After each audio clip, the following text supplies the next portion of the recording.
Para se viver uma santa quaresma, precisamos intensificar diante de Deus nossas orações, praticar atos de caridade, fazer mortificações e jejuns mais assiduamente e dar esmolas.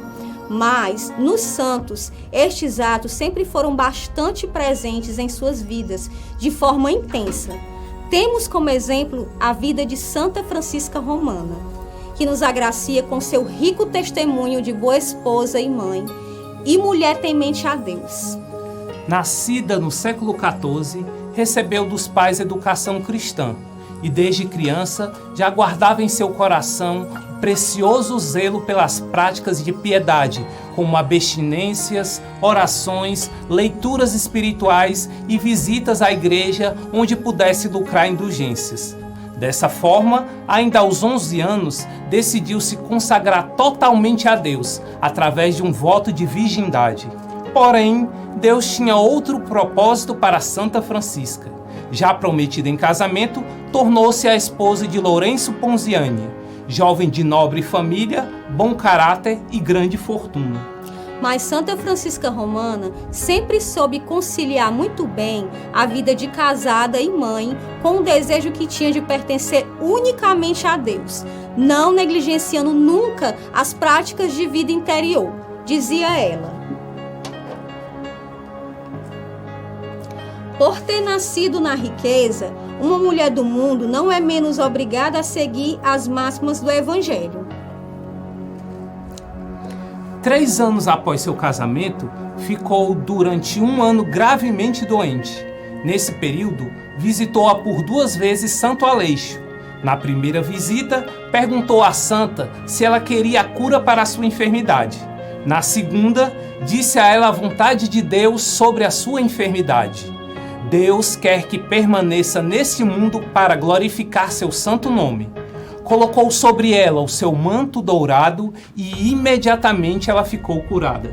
Com o coração ainda mais resignado que antes, passou a ter a vida mais intensa de oração e caridade, renunciando a tudo que era inútil a uma vida de santidade. Vivendo assim, tão agradável a Deus, ele lhe enviou um anjo para ajudá-la. Mesmo sem o ver, ela percebia sua presença e ouvia suas palavras de conforto e de repreensão diante do menor pecado que ela cometia. Certa vez, por respeito humano, Santa Francisca não interrompeu uma conversa superficial e frívola. O anjo então aplicou-lhe na face um tapa tão forte que a deixou sua marca por vários dias. Todos os que estavam presentes nesse momento ouviram o barulho do golpe. Porém, mesmo com inigualável ajuda celestial, o demônio tinha Santa Francisca Romana como seu grande alvo. E quanto mais ela vencia suas tentações, mais ele a atacava diretamente. Quando Santa Francisca era tentada, ela sabia pela natureza e violência da tentação de que altura tinha caído o anjo tentador e a que hierarquia pertencera. Certo dia, retornando da Basílica de São Pedro, ela e sua irmã Vanusa pararam para tomar um atalho, pois já era tarde. Chegando à margem do Tibre, inclinaram-se para tomar um pouco de água, quando de repente Santa Francisca foi empurrada por uma força invisível e caiu no rio. Sua irmã lançou-se para salvá-la e também foi arrastada pela correnteza. Ao perceberem que seus esforços eram inúteis, recorreram a Deus e imediatamente viram-se novamente na margem do rio, sãs e salvas. Com o passar dos anos, a fome cresceu em Roma e seu sogro a proibiu de distribuir entre os pobres o que a família havia reservado de suprimento. Então, Santa Francisca Romana passou a pedir esmola para ajudar aos mais necessitados. Certo dia, resolveu ir em um celeiro vazio do palácio para procurar o que pudesse ter restado de trigo no meio da palha e conseguiu recolher alguns poucos quilos do alimento. Mas assim que saíram do celeiro, seu esposo entra no local e encontra 40 sacos contendo cada um 100 quilos de trigo dourado e maduro. Outro prodígio aconteceu quando, querendo levar aos pobres um pouco de vinho, Francisca recolheu uma pouca quantidade que restava no fundo de um tonel. Mas quando olhou novamente, o tonel estava milagrosamente cheio de um bom vinho. Tais fatos despertaram no coração de Lourenço, seu esposo, um reverencial e amoroso amor por sua esposa. Mas muitas provações estavam por vir. Seu esposo Lourenço foi gravemente ferido em combate, mas ficou logo curado pela fé e dedicação da esposa. Em segundo combate, as tropas saquearam o palácio da família e os seus bens foram confiscados. Mas o que foi mais doloroso para Santa Francisca foi ver seu marido e um de seus filhos partirem para o exílio. Em 1413, a capital da cristandade, onde Santa Francisca morava, sofreu uma grande fome e miséria. Além disso, uma peste agravou a situação. Então, Santa Francisca transformou o palácio em que morava em um hospital e cuidava pessoalmente dos doentes. A doença alcançou a sua família, matando 2 de seus 3 filhos, Evangelista, seu filho mais novo, e a pequena Inês. Ela mesma também ficou doente, mas foi milagrosamente curada. Um fato marcante tocou a vida de Santa Francisca Romana. Ouçamos.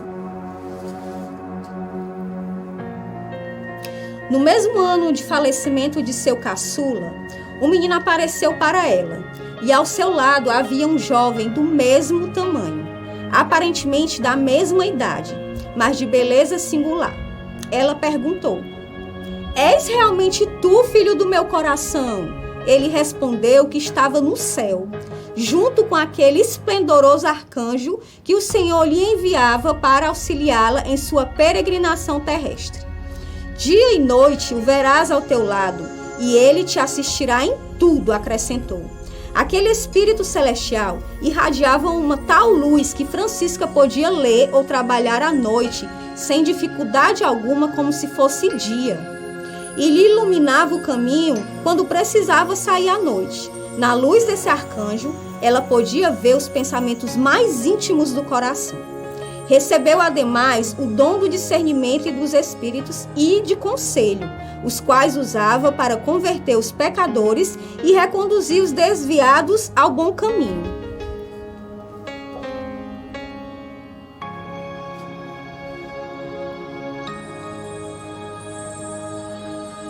Encontrando Deus no coração de Santa Francisca Romana, amor tão grande, confiou a ela inúmeras visões, muitas delas sobre o inferno. Ela viu detalhes da vida, dos tormentos daqueles que foram condenados, sendo alguns de acordo com os pecados que a alma cometeu na terra. Ela viu também como os demônios se organizam e as funções de cada um empenhados a nos fazer perder o céu. Viu o poder de Lúcifer sobre os outros demônios e o quanto as virtudes e os bons atos que praticamos os atormentam. Ao ser pronunciado santamente o nome de Jesus, Santa Francisca viu os demônios do ar, da terra e do inferno inclinarem-se com sofrimentos espantosos, tanto maiores quanto mais santamente o nome de Jesus fora pronunciado. Santa Francisca Romana deixou registrada inúmeras outras visões, que podemos encontrar no livro O Tratado do Inferno. É de grande importância que meditemos nessas verdades que Deus mostrou a Santa Francisca e busquemos, através desses alertas divinos, nos convertermos enquanto é tempo. Vejamos um trecho do livro. Quando a alma vive habitualmente no pecado mortal, os demônios entram nela e a dominam de várias maneiras, que variam segundo a qualidade e a quantidade de seus crimes. Mas quando recebem a absolvição com o coração contrito, perdem a sua dominação, fogem o mais depressa possível e se recoloca perto dela para novamente tentá-la. Mas os seus ataques são menos intensos, porque a confissão diminui as suas forças.